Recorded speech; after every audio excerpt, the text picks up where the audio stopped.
Assalomu alaykum barchaga. Bugun darsimizda qo'llagan yangi metodlarimizdan biri bu voucher metodi hisoblanadi.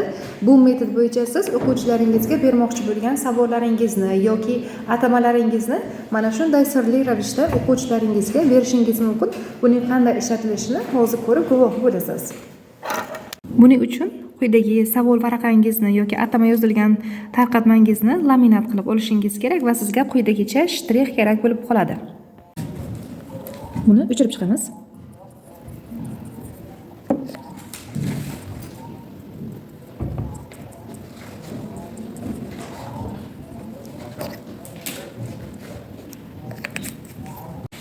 Ana endi ko'rib o'tirganingizdek, ko'plab shtrixlangan kodlangan voucherlarimiz mavjud. Endi o'quvchilarimiz o'zlaridagi oddiy ruchka orqali yoki skripka orqali, hatto oddiy qo'llari orqali ham buni qirib javoblarni topishlari mumkin yoki savollarni topishlari mumkin. Masalan, yoki oddiy ruchka orqali.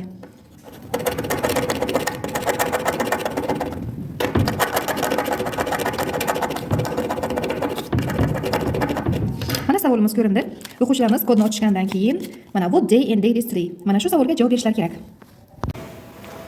Voucherlar metodi sizga ma'qul bo'lgan bo'lsa, albatta darsingizda qo'llab ko'ring va izohlarda fikrlaringizni kutib qolamiz.